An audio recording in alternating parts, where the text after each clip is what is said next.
అందరికీ నమస్కారం. Welcome to Anil IT education channel. మనం ఈ వీడియోలో పైథాన్లో ఉన్న ఇండెంటేషన్ గురించి చూద్దాం. ఈ ఇండెంటేషన్ అనేది బ్లాక్ ఆఫ్ కోడ్ రాయడానికి వాడతాము. ఇదంతా కూడా మీకు సిస్టంలో చూపిస్తాను, చూడండి. యాక్చువల్గా ఈ వీడియోలో అయితే మీకు కంట్రోల్ స్టేట్మెంట్స్ గురించి ఎక్స్ప్లెయిన్ చేయాల్సింది, కానీ కంట్రోల్ స్టేట్మెంట్లో మనకి ఇఫ్ ఫర్ ఉంటాయి కదా. సో అవి యాక్చువల్గా మనం బ్లాక్ ఆఫ్ కోడ్ రాస్తాం. సో ఏ బ్లాక్ ఆఫ్ కోడ్ రాయడానికైనా ఇండెంటేషన్ వాడతాం. సో అందుకని ఈ వీడియోలో నేను మీకు ఇండెంటేషన్ గురించి ఎక్స్ప్లెయిన్ చేస్తున్నాను. సో ఇండెంటేషన్ అంటే యాక్చువల్గా స్పేసెస్. సో ఇండెంటేషన్ అంటే స్పేసెస్. సో మన కోడ్ రాసేటప్పుడు ఇండెంటేషన్ అంటే స్పేసెస్ ఇవ్వటాన్ని ఇండెంటేషన్ అంటాం. సో ఇండెంటేషన్ అనేది దేనికి వాడుకుంటాము? To define a block of code.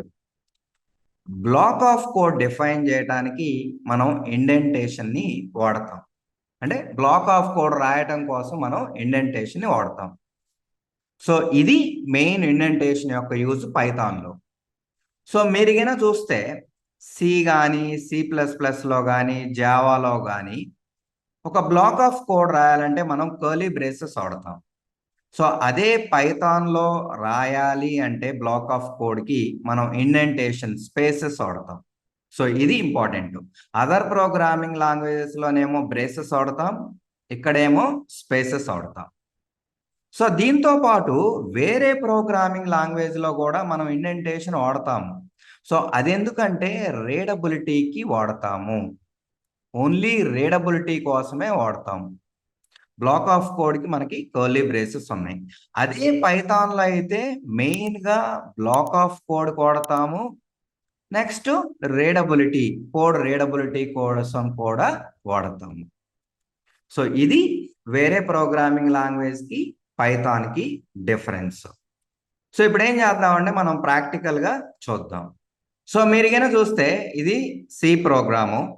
So ఇక్కడ మనకి ఫంక్షన్ అయినా ఫర్ అయినా ఇఫ్ అయినా రాయాలంటే బేసికల్గా అవన్నీ ఒక బ్లాక్ ఆఫ్ కోడ్లో రాస్తాము. ఎందుకంటే ఆ కండిషన్ ట్రూ అయినప్పుడు, అంటే ఫర్ కండిషన్ కానీ ఇఫ్ కండిషన్ కానీ ట్రూ అయితే ఆ బ్లాక్ ఆఫ్ కోడ్ ఎగ్జిక్యూట్ అయింది. ఈవెన్ ఫంక్షన్ కూడా కాల్ అయినప్పుడు ఆ బ్లాక్ ఆఫ్ కోడ్ ఎగ్జిక్యూట్ అయింది. సో మీరు చూస్తే ఇది ఫంక్షను పెరాంథసిస్ ఉంది. సో ఇక్కడ బ్లాక్ ఆఫ్ కోడ్ రాయడానికి మనం కర్లీ బ్రేసెస్ వాడుకున్నాం. సో మీరు చూడొచ్చు హైలైట్ అయింది. సో దాంతోపాటు మనం దీని ఫంక్షన్ లోపల మళ్ళీ ఇంకొక బ్లాక్ ఆఫ్ కోడ్ రాసాం, అదేంటంటే ఫర్. ఓకే, సో ఇక్కడ కూడా మనం కర్లీ బ్రేసెస్ వాడాం.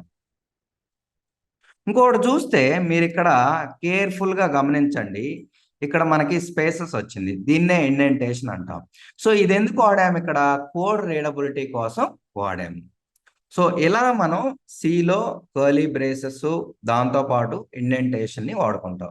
కర్లీ బ్రేసెస్ ఏమో బ్లాక్ ఆఫ్ కోడ్కి, ఇండెంటేషన్ ఏమో రీడబిలిటీ కోసం other programming language like C జావాలో వాడుకుంటాం. సో ఇప్పుడు మనం పైథాన్ గురించి చూద్దాం. సపోజ్ నేను పైథాన్లో 1 to 10 నెంబర్స్ ప్రింట్ చేయాలనుకున్నా. సో దీనికి నేను ఫర్ లూప్ వాడదాం అనుకున్నా. So for i in range of 1, 11.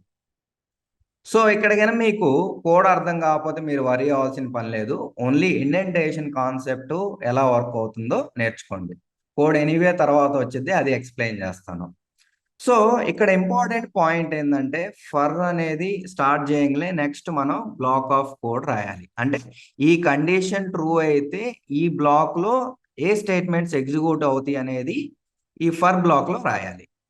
So మనకి పైథాన్లో ఒక ఇండెంటెడ్ బ్లాక్ స్టార్ట్ అవుతుందని ఏది ఇండికేట్ చేసిద్ది అంటే కోలన్ ఇండికేట్ చేసిద్ది.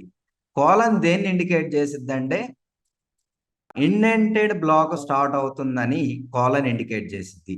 సో మనకి ఇండెంటేషన్తో పాటు కోలన్ కూడా చాలా ఇంపార్టెంట్ బ్లాక్ ఆఫ్ కోడ్ రాయటానికి.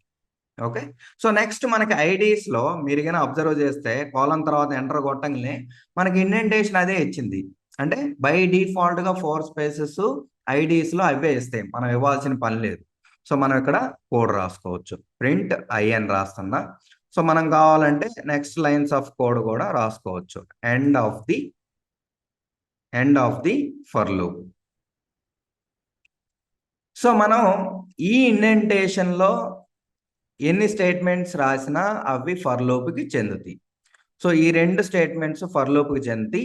సో నేను ఫర్ లూప్ ఎండ్ చేసి నెక్స్ట్ లైన్లో కోడ్ రాయాలంటే మళ్ళీ బ్యాక్ వెళ్ళి అంటే సేమ్ లైన్లో రాయాలి. ఫర్ ఎక్కడుందో ఇక్కడ రాస్తే, సపోజ్ నేనేమని రాస్తున్నానంటే print end of the program అని రాస్తున్నా. సో మనకి ఎప్పుడైతే నెక్స్ట్ అన్ఇండెంటెడ్ కోడ్ స్టార్ట్ అయిద్దో అప్పుడు ఈ బ్లాక్ ఆఫ్ కోడ్ ఎండ్ అయినప్పుడు. సో మనకి ఎప్పుడైతే ఫస్ట్ అన్ఇండెంటెడ్ కోడ్ స్టార్ట్ అయిద్దో మనకి ఈ బ్లాక్ ఆఫ్ కోడ్ ఎండ్ అయినట్టు. సో ఇది ఇంపార్టెంట్, గుర్తుపెట్టుకోండి. సో దీంతో పాటు మీకు ఇంపార్టెంట్ పాయింట్స్ ఏంటంటే ఇక్కడ కాలను మనం ఇండెంటేషన్ స్పేసెస్ వాడి బ్లాక్ ఆఫ్ కోడ్ రాసాము.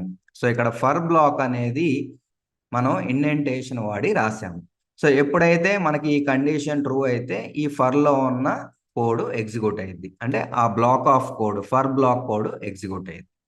సో నెక్స్ట్ ఇంపార్టెంట్ పాయింట్ ఏంటంటే పైథాన్లో గిన మీకు ఏంటంటే ఇక్కడ స్పేసెస్ ఇండెంటేషన్కి ఎన్ని స్పేసెస్ అయినా ఇచ్చుకోవచ్చు, మినిమం మాత్రం ఒక స్పేస్ ఇవ్వాలి, మ్యాండేటరీ. సో ఒక స్పేస్ లేకుండా మీరు బ్లాక్ ఆఫ్ కోడ్ రాయలేరు. సో మీరు ఎన్ని స్పేసెస్ అయినా ఇచ్చుకోవచ్చు. బట్ జనరల్ స్టాండర్డ్ ఏంటంటే 4 స్పేసెస్ ఇస్తాం, ట్యాబ్ అంటారు. సో జనరల్గా 4 spaces are preferred over the tab space. So coding standard ప్రకారం మీరు 4 స్పేసెస్ ఇవ్వండి. ఐడీస్లో రాస్తే అదే చూసుకుంటుంది. మీరు కన్నా ఐడిఎల్ఈలో రాసినప్పుడు మీరు కంపల్సరీగా 4 స్పేసెస్ మాన్యువల్గా ఇవ్వండి. సో ఈవెన్ 1 ఇచ్చినా వర్క్ అయింది. ఇంకొక ఇంపార్టెంట్ పాయింట్ ఏంటంటే ఆ స్పేసెస్ ఇచ్చే స్పేసెస్ అన్ని కూడా కన్సిస్టెంట్గా ఉండాలి. సో ఇక్కడ 1 ఇచ్చి ఇక్కడ 2 ఇస్తే వర్క్ అవ్వదు. సో మనకి ప్రోగ్రామ్ రన్ చేస్తే ఎర్రర్ వస్తుంది. ఏమైనా వచ్చింది, ఇండెంటేషన్ ఎర్రర్ వచ్చింది. So unexpected indent. సో మీకు ఆ ఇండెంటేషన్ అనేది సేమ్ స్పేసెస్ ఇవ్వాలి. ఒకసారి 1 ఇస్తా తర్వాత 3 ఇస్తా అంటే ఊరుకోదు, మనకి ఎర్రర్ త్రో చేసింది. సో ఇది ఇంపార్టెంట్. సో మనకి ఒక స్పేస్ ఇచ్చినా వర్క్ అయింది. సో ఇప్పుడు రన్ చేస్తే వర్క్ అయింది. But as a standard it is recommended to give the 4 spaces, 1 2 3 4. So 2 3 4. So ఇది స్టాండర్డ్. సో మీరు కావాలంటే మీరు డైరెక్ట్గా ఎంటర్ కొట్టగానే అది 4 స్పేసెస్ ఇచ్చింది, మీరు వరీ అవ్వాల్సిన పని లేదు. ఐడిఎస్లో రాస్తే, మీరు ఐడిఎల్ఈలో రాసినప్పుడు వరీ అవుతుంది. సో ఇది ఇంపార్టెంట్ పాయింట్. సో దీంతో పాటు మీరు గిన కావాలంటే నెస్టెడ్ బ్లాక్స్ కూడా రాసుకోవచ్చు. ఈ ఫర్ లోపల ఇంకో ఫర్ అయిన రాసుకోవచ్చు, for J in range of i, 11. So ఇక్కడ కూడా రాసుకోవచ్చు, ప్రింట్ జే అనొచ్చు. సో ఇక్కడ ఏం జరుగుతుంది, మనకి ఫస్ట్ ఇండెంటేషన్కి ఏమో 4 స్పేసెస్ వచ్చినాయి. నెక్స్ట్ నెస్టెడ్ బ్లాక్కి సో దానికి మళ్ళీ నెక్స్ట్ ఇంకొక 4 స్పేసెస్ వస్తాయి. సో ఇదేమో ఫస్ట్ ఇండెంటెడ్ బ్లాక్. సో దీని లోపల ఫర్ ఉంది, దీని లోపల మళ్ళీ ఇంకొక నెస్టెడ్ ఇండెంటెడ్ బ్లాక్ రాస్తున్నాం. సో దాన్నే నెస్టెడ్ బ్లాక్ అంటాం. సో ఇలా కూడా మనం రాసుకోవచ్చు. ఎనీవే ఈ మనం ప్రోగ్రామ్స్ రియల్ టైమ్ అప్లికేషన్ చూసినప్పుడు ఎనీవే ఎక్స్ప్లెయిన్ చేస్తాను, అప్పుడు మీకు అర్థమైపోయింది. సో ఇలా మీరు ఒక సింగిల్ బ్లాక్ రాసుకోవచ్చు, దాంట్లో పాటు నెస్టెడ్ బ్లాక్స్ అయినా రాసుకోవచ్చు. సో ఇది ఇంపార్టెంట్. సో మనకి బ్లాక్ ఆఫ్ కోడ్ అనేది జనరల్గా ఏటేటి కొడతాము, ఫంక్షన్ కొడతాం. ఇప్పుడు మీరు ఒక ఫంక్షన్ రాయాలనుకోండి, సో దానికి కంపల్సరీగా బ్లాక్ ఆఫ్ కోడ్ రాయాలి, అంటే ఇండెంటేషన్ అనేది రాయాలి. సో ఇది ప్రైమ్ ఫంక్షన్ అని రాస్తాం. ఈవెన్ క్లాస్కి కూడా మనం ఇండెంటేషన్ బ్లాక్ ఆఫ్ కోడ్ రాయాలి. క్లాస్ శాంపిల్ అని రాస్తున్నా, ఓకే, ప్రింట్ శాంపిల్ అని జస్ట్ ఇస్తున్నా. సో ఇలా మీరు ఇఫ్కి ఫర్కి ఫంక్షన్ రాయడానికి క్లాస్కి అన్నిటికి కూడా బ్లాక్ ఆఫ్ కోడ్ అవసరమైంది. సో మీరు కంపల్సరీగా కాలను ఇండెంటేషన్ అనేది వాడాలి. సో ఇది ఇంపార్టెంట్. సో ఈ కేసెస్ అన్నిటిలో కూడా మీకు ఇండెంటేషన్ యూజ్ అయింది. సో ఇంకొక పాయింట్ ఏంటంటే ఇంపార్టెంట్ పాయింట్, మీరు పైథాన్లో ఫస్ట్ లైన్ ఆఫ్ కోడ్ అనేది ఇండెంటేషన్ పెట్టి రాయలేరు, రాస్తే ఎర్రర్ వస్తుంది. సో ఇప్పుడు ఇలా రాస్తే మనకి ఎర్రర్ వస్తుంది చూడండి, indentation error, unexpected indent. So మీరు ఇలా రాయాల్సిన అవసరమే రాదు. సో ఈవెన్ మీరు ఒక క్లాస్ రాయాలన్నా ఒక ఫంక్షన్ రాయాలన్నా, సో మీకు చూపించినట్టు సో మీరు ఇక్కడ ఫస్ట్ క్లాస్ అనే కీవర్డ్ అది రాస్తారు, దానికి ఇండెంటేషన్ పని లేదు. లోపల బ్లాక్ ఆఫ్ కోడ్కే ఇండెంటేషన్ అవసరం అయింది. సో ఇది గుర్తుపెట్టుకోండి. సో మనకి ఏ పైథాన్ ఫైల్లో అయినా ఫస్ట్ లైన్ అనేది ఇండెంటెడ్ కోడ్ రాయలేము, రాస్తే ఎర్రర్ వస్తుంది, అసలు అవసరమే ఉండదు. సో బేసికల్గా ఇండెంటేషన్ అనేది దేనికి యూజ్ అయ్యిందంటే పైథాన్లో మెయిన్లీ బ్లాక్ ఆఫ్ కోడ్కి, కోడ్ రీడబిలిటీకి బాగా యూజ్ అయ్యింది. సో వీటితో పాటు ఒక చిన్న కాన్సెప్ట్ ఎక్స్ప్లెయిన్ చేద్దాం అనుకుంటున్నా, అది పాస్ కీవర్డ్. సో ఈ పాస్ కీవర్డ్ అనేది దేనికి యూజ్ అయ్యిద్దంటే ఎంటీ బ్లాక్ ఆఫ్ కోడ్ రాయాలంటే పాస్ కీవర్డ్ వాడుకోవచ్చు. అంటే ఎంటీ క్లాస్ రిప్రజెంట్ చేయాలన్నా, ఎంటీ ఫంక్షన్ రిప్రజెంట్ చేయాలన్నా మీరు పాస్ కీవర్డ్ వాడుకొని చేయొచ్చు. సో ఇది పైథాన్లో ఉన్న ఇండెంటేషన్ గురించి. మీకు ఏమైనా డౌట్స్ ఉంటే కామెంట్ సెక్షన్లో కామెంట్ చేయండి.